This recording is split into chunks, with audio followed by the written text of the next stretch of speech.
kano akatambi kajje ku page ya Fred Lumbuye avudde na posting akatambi kano ng'agezaako leeta mbu obujulizi obulaga mbunera abajjaasi ba UPDF baafa abasukka mu 3. However, okusinziira ku mwogezi wa UPDF yavaayo ye n'agamba nti neera baafiirwa abantu 2 side zeeyo e Congo. Nkugambye zino ensonga za security naye mbadde wano nga neebuuza akatambi buneeno okuburecordinga eyo ku sini gye babeera kitegeeza ki? Is it necessary? Ekyokubiri, Fred Lumbuye ye obutambi obwo abujjawa?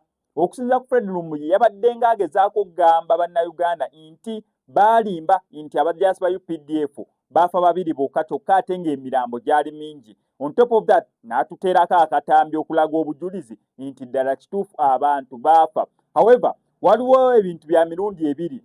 Akatambi ako okubeera nga tekali ku recent comment gye baakola ng'ako ka mulundi mulala oba si ki nga kakadde kyengezaako okugamba. So tosobola relatinga statement za mwogezi wa poliisi wa UPDF gamba munneera abantu baafa 2 mu eyo incident n'oleeta akatambi kaneeno. Oyinza okugamba yes baafa 2 nga kituufu baafa 2 gwe n'oleeta akatambi akalaga emirambo emingi. However, ng'ako akatambi ate ko kadda nga si ka event oba incident eno. So perspectives za mirundi ebiri njagala okalabe with an open mind. However, Fred Lumbuye yakaposting nze sirina buzibu nze ng'omuntu SMX kasajja katto naye akatambi ke kano nga sinabeeranga nkakuteerako kankusaba subscribe ngano ku SMX Media tujja kukola mu missing updates nadanga zino still on ku SMX Media kujjukiza bannaffe abalagiti shots omuyimbi oyagala okukwatira oluyimba olwa video oyagala okukwatira oluyimba olwa audio oyagala okukwatira visualizer babukubikula enamba y'essimu ebisigadde obibalekere.